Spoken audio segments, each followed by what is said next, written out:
Утро красит нежным светом стены древнего Кремля. Просыпается с рассветом вся огромная страна. Сейчас, конечно, далеко не рассвет, уже 12 часов дня. Я все утро ждал, в какую сторону изменится погода, разгонятся ли облачка или наоборот пойдет дождь. Ну, вроде вот сейчас разъяснилось немножко. С момента моей последней записи прошло 5 дней, 2 из которых я чуть-чуть проплыл, порядка 9 километров от поселка Белое море вот до этой точки. Но там дул ветер, лил дождь.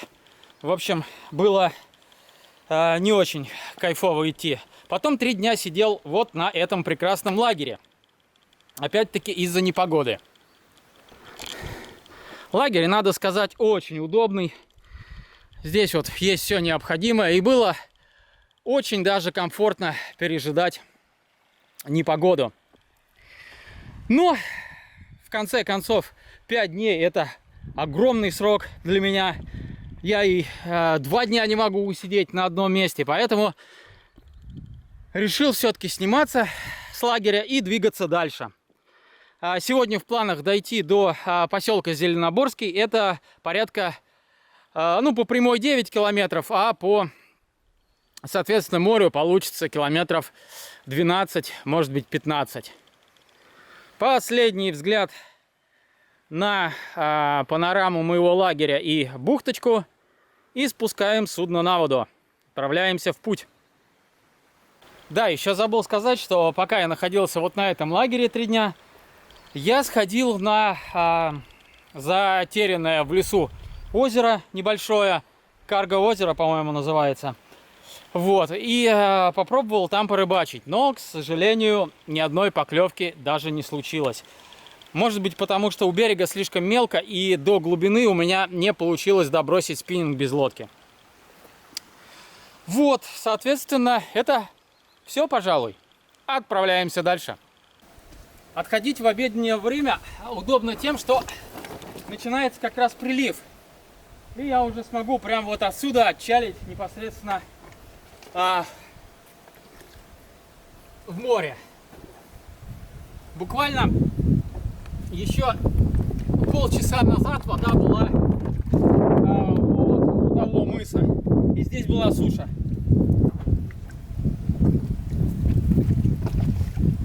Так, сейчас мы все это быстренько закидаем и поедем. Пока я тут снимал, у меня уже рюкзаки намочило. Вода крайне быстро прибывает.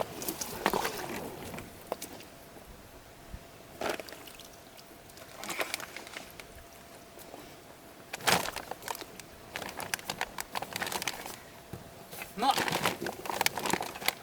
намокший рюкзак ничего страшного под собой не несет.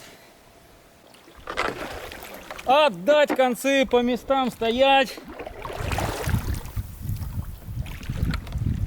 Отходим в дальнее плавание. Наконец-то.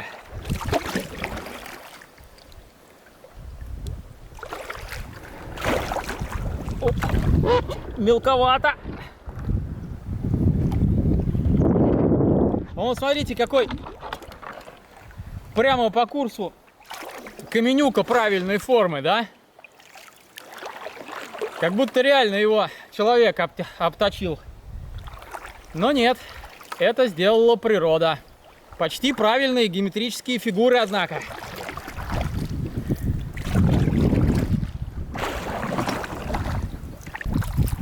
В отлив вот тут вот воды вообще нет. А сейчас есть. И это здорово, не таскать вещи. Этим, конечно, море отличается от озера. У озера, где причалил, там и отчалил. А здесь нет. Приходится побегать. Либо надо рано вставать, чтобы с приливом подходить, либо поздно вставать и отходить. Не то, не то. Ну, как бы, неинтересно. Эх, водичка какая на солнышке прозрачная, это, золотится, кайф. Ну, пока что даже легкий ветерок попутный. Вот, и вообще распогодилось. Я, честно говоря, не ожидал. До 12 дня было больше похоже на то, что опять ливанет. Вчера, кстати, такая гроза была мощная. Сверкало так, что у меня в палатке... Ну, оно понятно, что полярный день, сейчас светло, но палатка вся озарялась таким ярким желтым светом, вспышкой. И громыхала, дай боже. Но вот сегодня от этого апокалипсиса не осталось и следа, и прям кайф. Жарко, ну, градусов 25 уже. Вот, по прогнозу так и обещали тепло, но правда с дождиком. Но посмотрим. Лучше тепло и без дождика. Хочется прогрести хотя бы какое-то время. Хотя, опять же, по тому же прогнозу, ну, неделя такая себе. Дождички, грозы.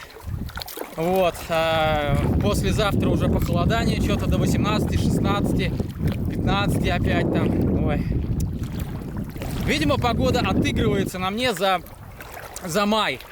Потому что в конце мая стояло просто лето.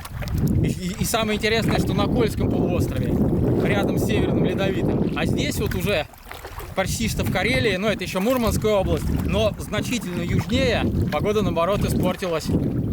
Нонсенс! Шмель. Шмель ко мне пролетел. Эх, класс.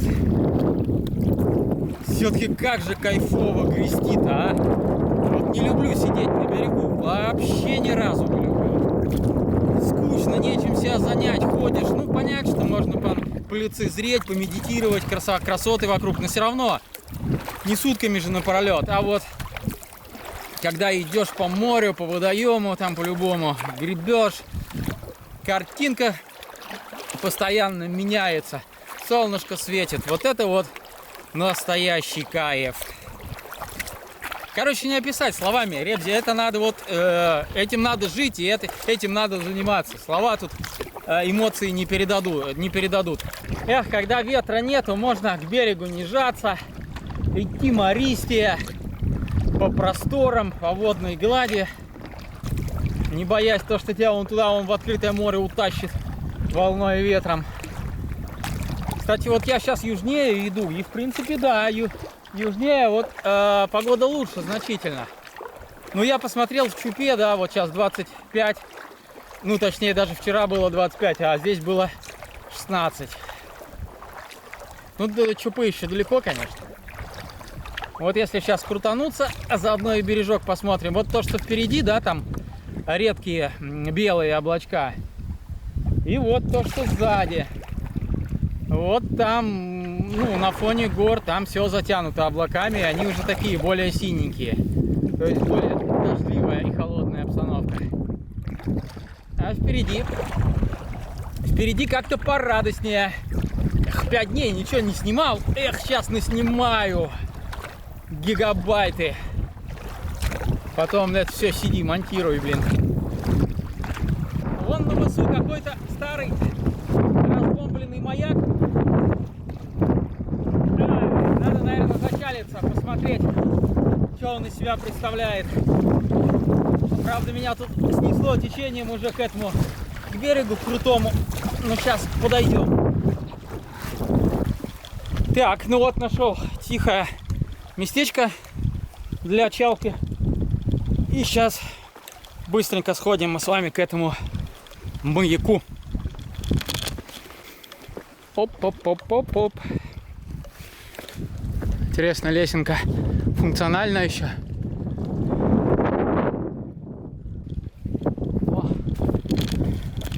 Аккумуляторы, ну, обожженные, соответственно, из них доставали свинец и сдавали. А там люк закрыт. Похоже, там закрыт люк. Сейчас камеру пока выключу. Хотя просто с камерой лезть тяжело.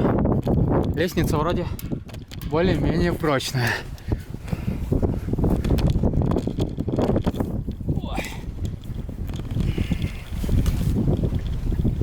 Главное, чтобы у меня лодка не уплыла, пока я тут занимаюсь этим руфингом. Да.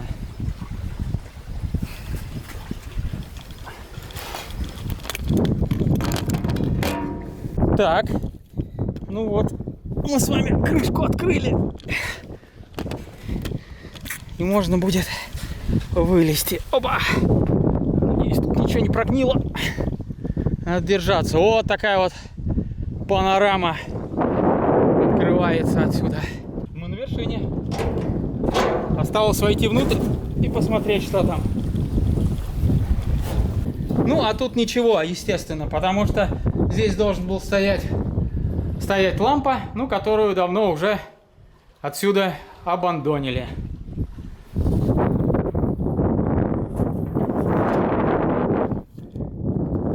Запоры такие интересные.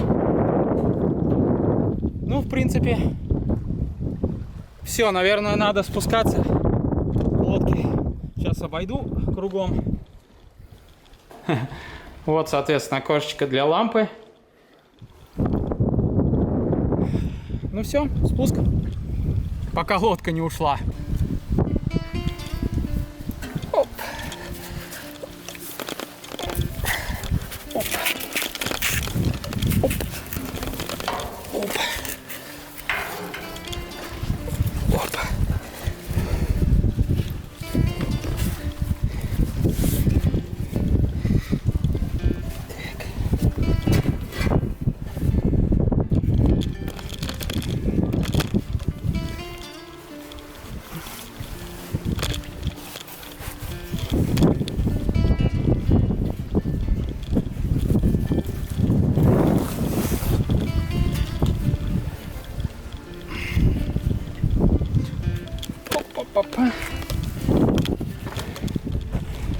Маяк мы с вами заруфили. Let's go next place. Пам-пам-пам.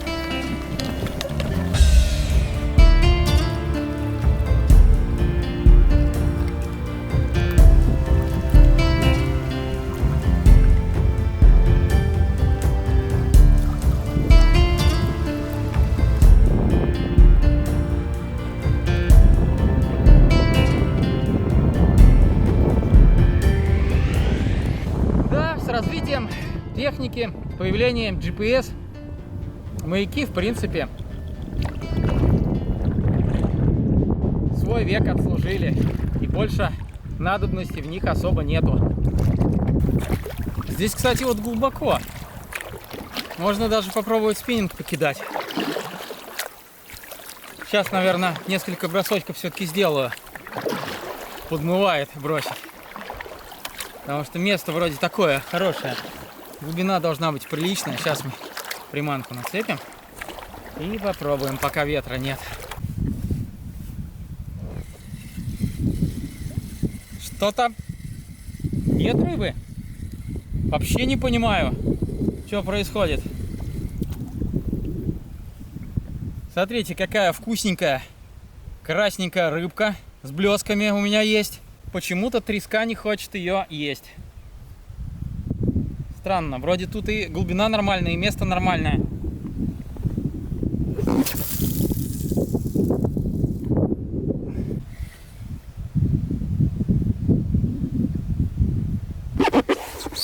Дно вроде тоже нормальное, твердое, песочек. Судя по тому, как ударяется джиг-головка. Вообще странно.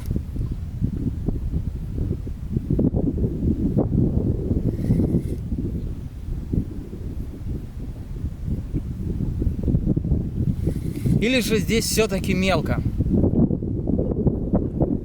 Ну как, 4 метра сейчас здесь, наверное, 3. Конечно бы 6-8 метров, 10 надо. И ветра вроде бы такого, ну, сильного нету. Самое то.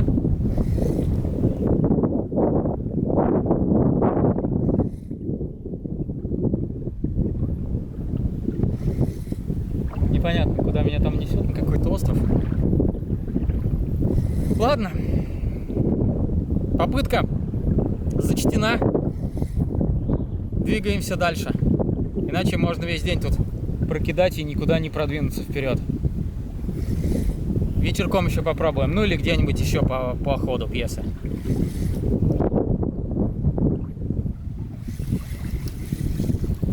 Опа.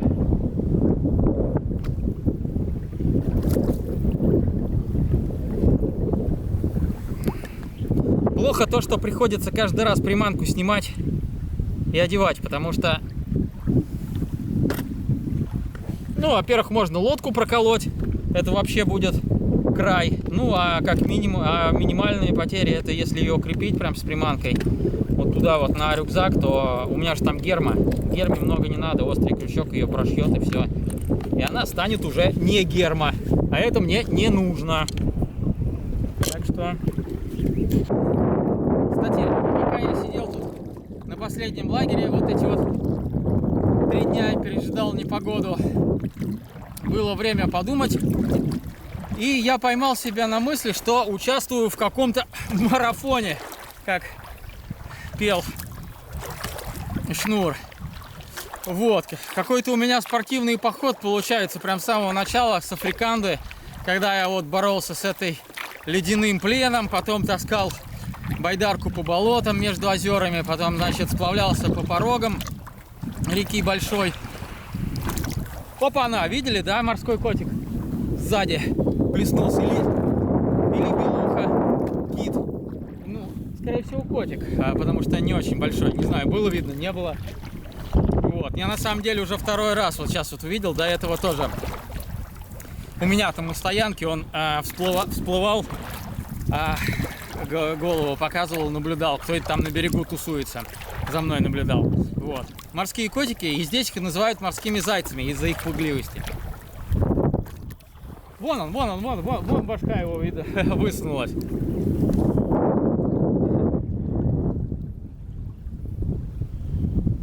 Да, смотри за мной. Так вот, все, занырнул. Так вот, продолжим.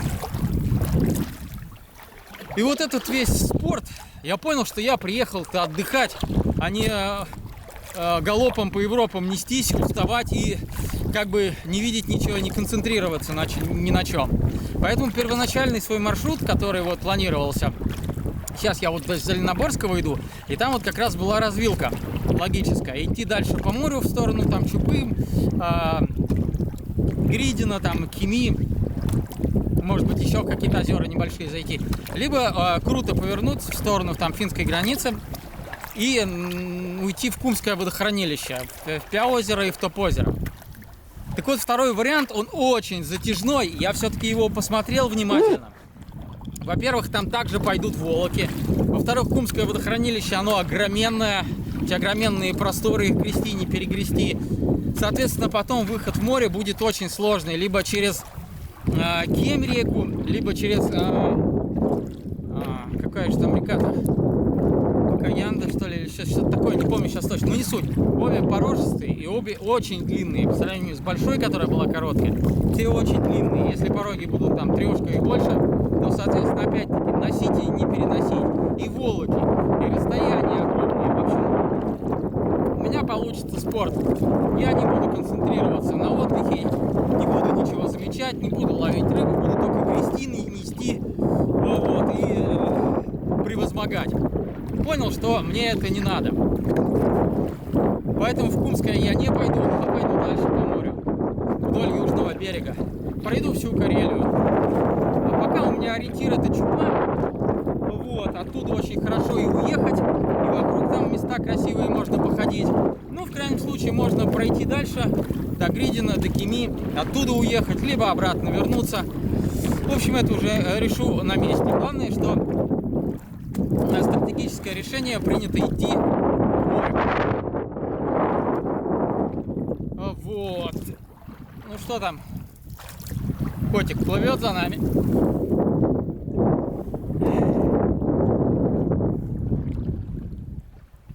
Не, отстал. Он, кстати,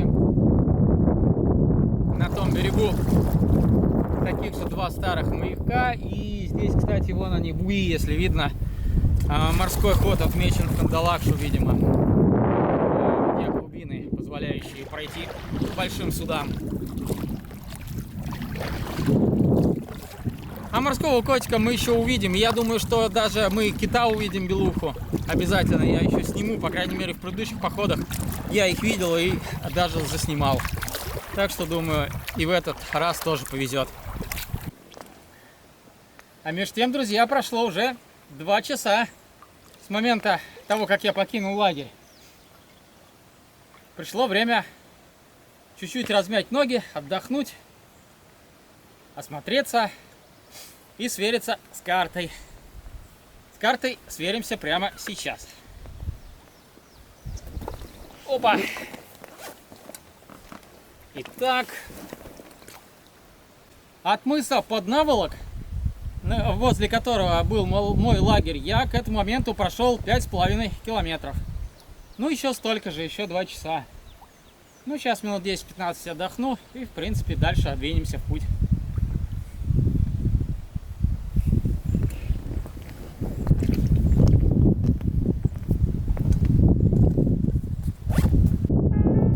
Кстати, тоже очень красивое место. Тут такая бухточка, две бухточки с 2 сторон от мыса, а на самом мысу огромнейшие валуны, которые я так люблю, лежат.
Пройдя еще чуть-чуть, может быть, с километр, меня на берегу привлек шум воды. И я решил остановиться, посмотреть, что у нас здесь шумит. А заодно, кстати, можно и попить, чтобы не тратить воду из канистры. А шумит у нас здесь ручей. Причем не просто ручей, а ручей с порожком. Да, красота. Чистейшая карельская вода.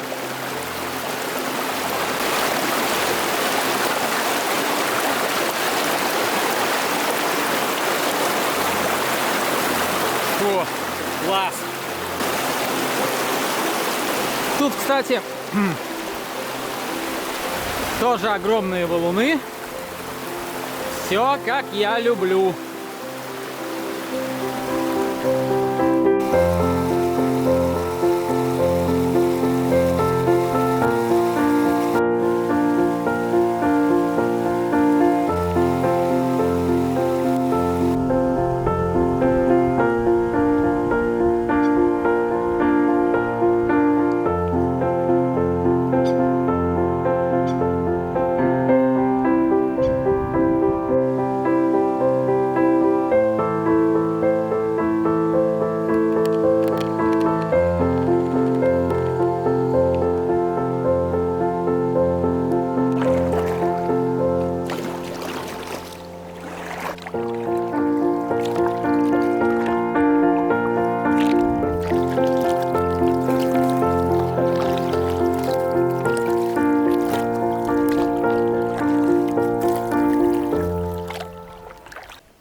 Вот только что прошел тоже красивое место. Ну и иду еще по нему. Это маленький проливчик между коренным берегом и совершенно крошечным островком, который вот слева по борту. И тут относительно мелко просматривается все дно. Но относительно мелко, это 3 метра. И все абсолютно видно, как на ладони. Там вот звездочки были, небольшие уже стали попадаться. Вот. Какая красота! Кажется, что вот рукой можно дотронуться. На самом деле 3-4 метра здесь. Вода абсолютно в Белом море кристально прозрачная. Но это еще далеко не прозрачность, какая бывает. Вон россыпи целые морских звезд. Ну, правда, тут пока маленькие они. Там дальше будут попадаться крупные с ладонь.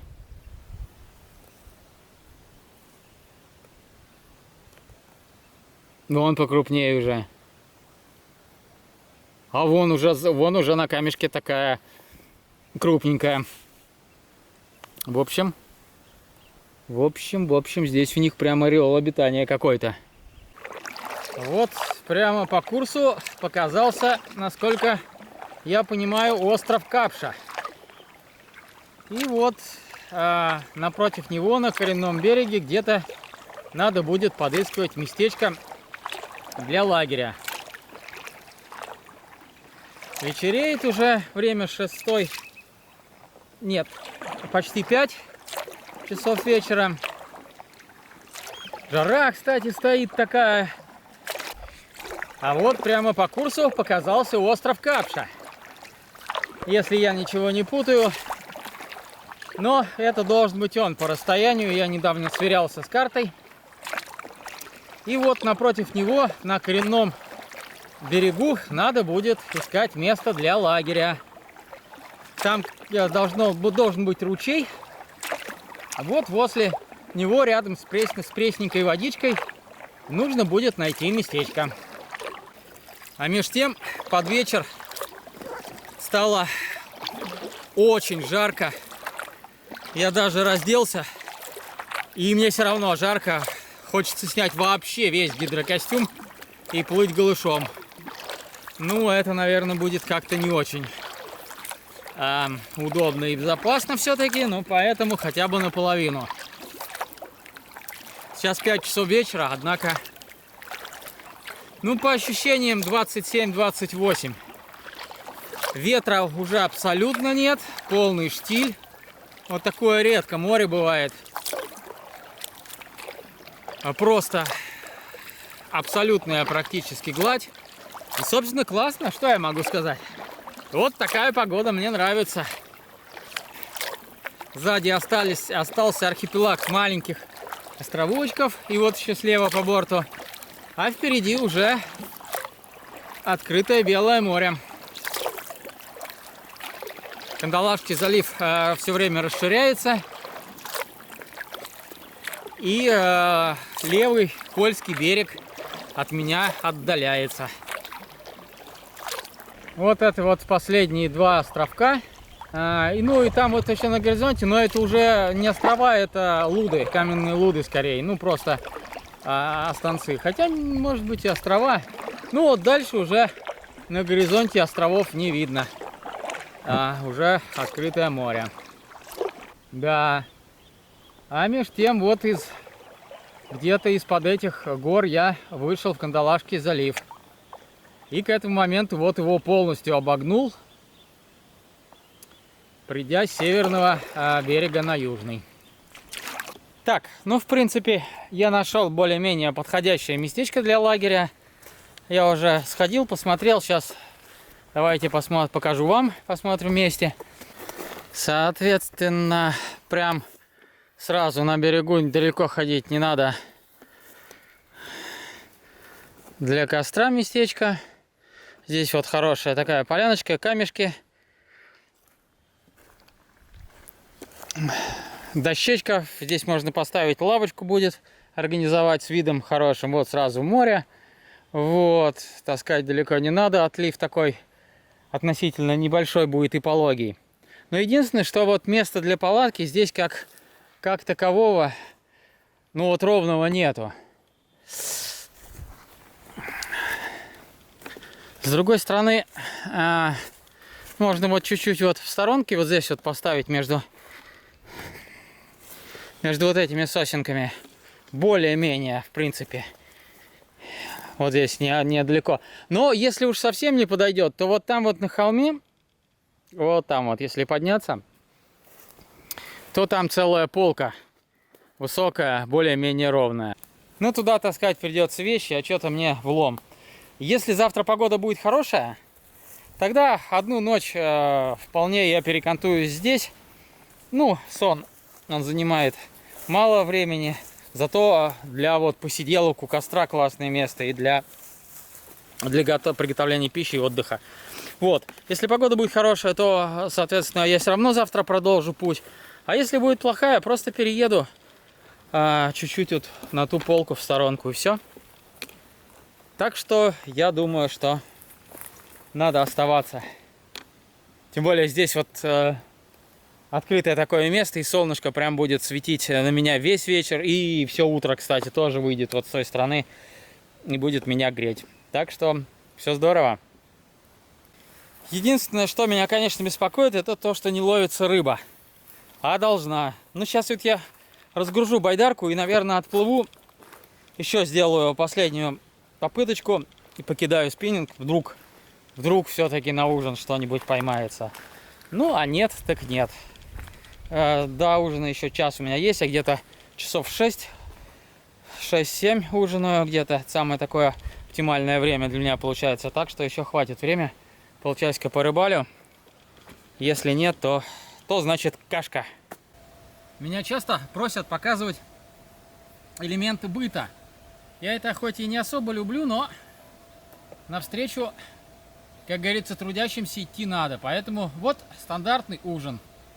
Рыбу поймать не получилось, соответственно, в ход идут только то, что я привез с собой, запасы. Первым делом я ставлю на костер котелок 4 стакана вот таких воды по 250 миллилитров. Я заливаю, когда она кипит, заливаю вот сюда вот, в этот маленький котелок. Это у меня чайная. Сюда я добавляю чай, заливаю кипятком, и здесь у меня настаивается чаек на весь вечер. Соответственно, 4 кружки где-то. Дальше в кипящую воду, в оставшуюся, все рассчитанную по миллиграммам, я засыпаю крупу. В данном случае это рис. Тоже 100 где-то грамм. На ужин у меня идет 100-120 грамм риса с вегетой. Соответственно, рис и приправа универсальная вегета. Собственно, все. Получается ужин. До ужина я пью, как правило, одну сладкую чашку чая. И уже после ужина, после перерыва, еще чашку и остальные 2 там перед сном уже. Хорошее все-таки время ужин. И вообще поесть это здорово. Особенно если есть что-нибудь вкусненькое. Сейчас бы, конечно, рыбы. Уже какой день мечтаю о рыбе. И вообще, это, конечно, очень странно, что я ничего не могу поймать. Правда, вот здесь я, в этом участке Белого моря, я еще не был. Это вот первый раз. Я в места знакомые пойдут уже после Зеленоборского. Вот туда дальше. Кандалашский заповедник. И там я ловил, конечно, вообще без проблем. Может быть, здесь просто такое место. Не знаю. Но и просто. Рис со специями после трудового дня, да еще с таким шикарным видом на залив, на море, идет тоже на ура, прям, я вам скажу. В принципе, ущербным я себя не чувствую. Мне вкусно, мне сытно. А главное, эстетическая составляющая всего этого ужина никогда не сравнится с домашним ужином. Пусть там будут самые вкусные суши или пицца, но такого вида, таких ощущений, такого запаха, такой окружающей природы там не будет. По-моему, поэтому все мои ужины и завтраки, не в зависимости от того, из чего они состоят, я считаю абсолютно топовыми.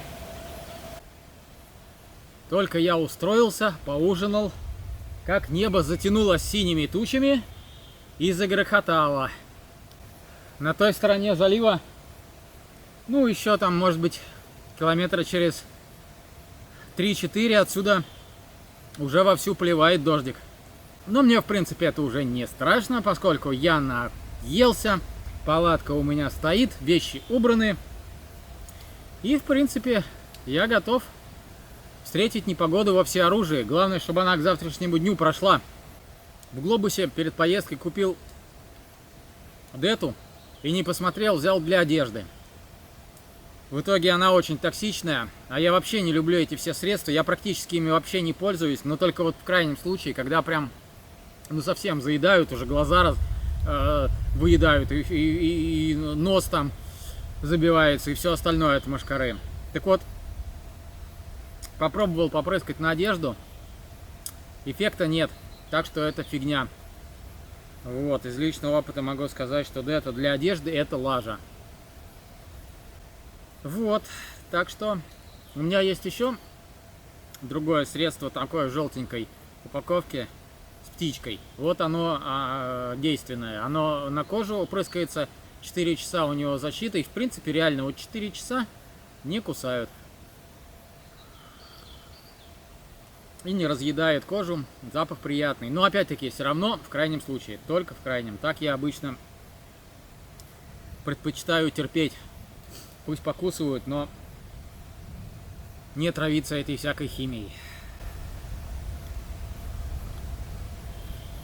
Чаек. Сладенький.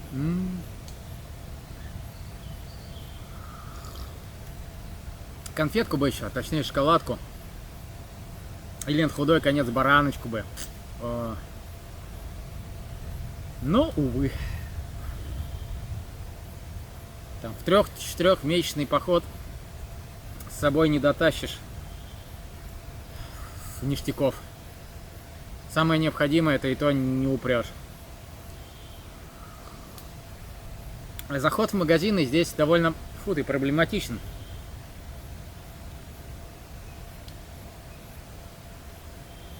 Ладно, буду пить чай. И запощу пару историй в Инстаграм, посмотрю погоду.